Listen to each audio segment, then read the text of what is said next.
Are you finding it pretty difficult to stay consistent with creating blog posts on your site?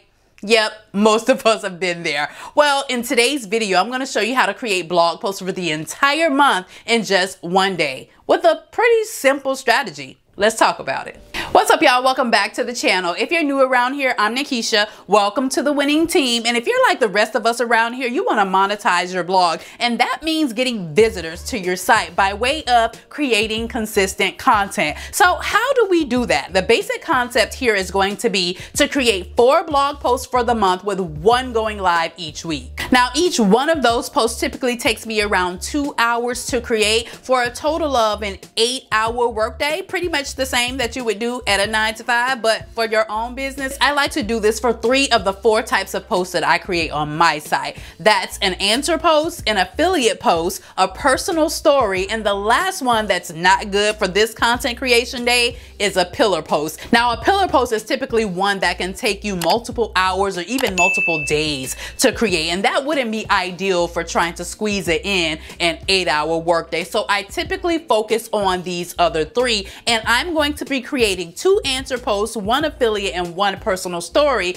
in this content creation sitting. Now, the first step in this process is to have a content plan. I typically do this when I sit down monthly to do my content calendar. I talked about that a little bit more in this video right here if you want to find out more about it. But basically, I just sit down, open up Trello, and begin to brainstorm my content ideas there. I decide what I want to post, when I want to post it, and what platform it'll be best for. So I already know which ideas I have for blog posts for that month.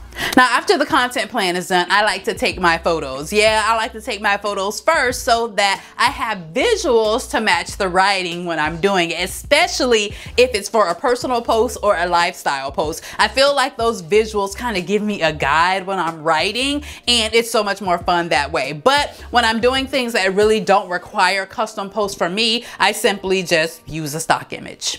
Now that the content plan is done and we have our photos for our posts, next we need to do the research. Now, the research is the most important part of creating a blog post and the most overlooked.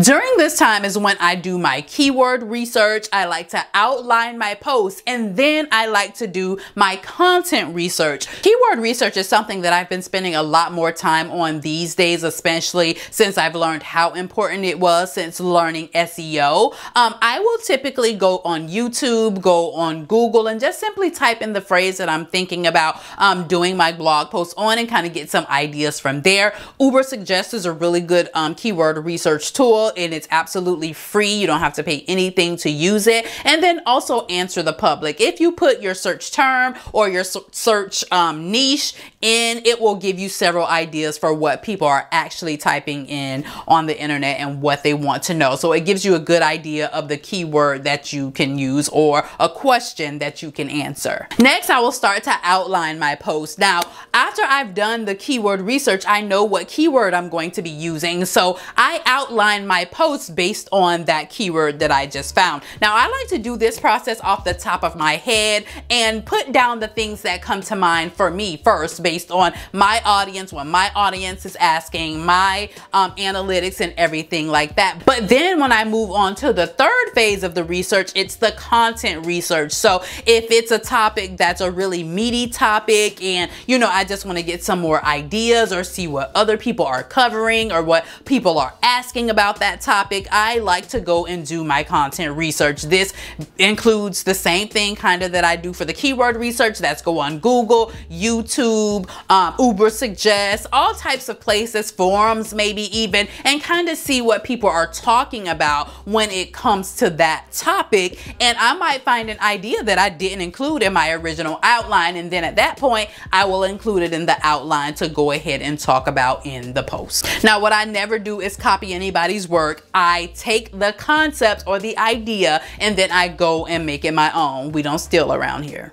Now for all of that, with the keyword research, the outline, and the content research, it'll take me about 30 minutes per post to do that. So if we're doing 4 posts for the month, it typically takes about 2 hours to do the research part of these 4 posts that we're going to be creating today. It might sound a little long for some of us, but you gotta invest that time into getting the foundation of that blog post correct. And then we write. Based on the outline that we just created, we start to write our post. For me, I like to start with the opening paragraph. Sometimes I start with the closing. It depends on how I feel that day, but I like to start with the opening and the closing paragraphs of the blog post. I don't know why, girl, that's just how I do it, because I like to make sure that I'm getting the keyword in that first paragraph. I like to make sure I'm getting it in on the closing paragraph, and so I want to make sure I get it right, okay? If I do it first, I know I'll get it right. And then after I do that, I simply go in and start creating the paragraphs under each heading that I have created. My blog posts are laid out pretty simply. I have a heading and a couple of subheadings in there, and then if I need subheadings underneath those, I will create them, but typically I don't. If you'd like to see exactly how I lay my blog posts out, I actually have a post on my site where I break that down in detail. You can click on the link in my description and you can go check that out if you like. Now, it typically takes me about an hour to write each of these posts, but I'm intentional with that time. I will set a timer on my phone and give myself an exact hour to complete each of those posts. That takes me about 4 hours to create all 4 of those posts. So right about now, from the research and the writing process, we're in it at about 6 hours. And then we edit. The next part of the process is simply to go in, read your work, make sure you didn't make any grammatical errors. There are commas where there need to be commas, periods where there need to be periods, that you sound right, that you don't want to add anything else. It's simply a quick edit. I go, I read through what I wrote. Can I talk? I go and I read through what I wrote to make sure that it sounds good. And then I go in and add my links. Now, I may be linking out to an Amazon product. I could link to other blog posts. I may be linking to a resource if I'm giving statistics and everything like that. Several things that you could link to within your blog post, but this is the time that I go and do that. And after I add my links, I like to go in and add my photos. Now, I like to keep the user experience in mind when I'm adding my photos. Nobody wants to read a long passage of nothing but text. A lot of new bloggers make that mistake. Absolutely not. You have got to break that text up with white space and with photos. So typically I'm going in and each post will have maybe 3 to 4 photos in them. If it's a lifestyle something, it could have way more than that. But I like to go in and break up that text with my photos just to make a better user experience. And once you edit, that's it. You're done creating your 4 blog posts for the month, 1 to go live each week on your blog. But that's not it. If you want to make the content you just spent 8 hours creating worth it, and you want to make sure that people sees it and it gets out there, you have got to promote your content. So the next phase of this process is to schedule promotion for this amazing content you just created. Now, this is the point where I will go and create pins for the blog post. I create all of my pins in Canva, and so I'll go in Canva and open up the template that I have for my pins, and then I will create one specifically for that blog post. I typically like to put mine toward the end. You may, if it's a longer post, you may see me with one up at the top or in the middle of the post, but I will make sure I have at least 1 pin inside the post itself. Then I go back and create an additional 2 to 3 pins to have those scheduled in Pinterest to go live at a later date. And after I've added the pins to the blog post, I go ahead and schedule it in WordPress to go live on whatever date that I've come up with previously. And then if you use any other social media sites, you can go ahead and schedule your posts to go live on those. I know Facebook has a native scheduler. Instagram, you can actually schedule posts in later. I'm an Instagram user, even though I don't typically schedule my posts. I am thinking about doing that because I have been playing around with later and I love their functionality. I have been doing it to like do the reminder. I have done that in the past, but I've never let it post for me.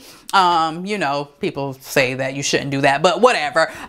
In the future, I am considering allowing Later to post to Instagram for me. So look, you have got your blog post schedule. You have it scheduled to Pinterest. You have it scheduled to Facebook. You can have it scheduled to Instagram. And now you're good to go for the entire month. The only thing you got to do is engage with your audience as they engage with your content. And boom, in one day, you have finished everything that you have to do for the month on your blog. Now, I'm definitely not saying to do all of this in one sitting, because personally I can't. There may be some of you that can take a Saturday or Sunday or whatever and work the full day through, and that's amazing. You're done for the month. But for me, I have 4 children, I'm a mother, and other obligations that I have. What I typically can do is get up in the morning, which I typically get up around 6, sometimes 5:30, and I can spend 2 to 3 hours, sometimes even 4. I can push it to 4 hours in the morning before I get the kids up for their day. And then I will work again in the middle of the day, maybe like 2 hours, and then I can finish the process in the evening if need be. Total, it takes me at least 8 to 10 hours to get this done when I'm super focused on getting this right. But yeah, that's how you create all of your blog posts for the month in simply one day, so that you can be productive during the rest of the month doing other things. Let me know in the comments below if you think this is a feasible strategy. Is it something that you would try? Do you think it will work for you? Let me know in the comments below, and I'll see y'all in the next video. Bye.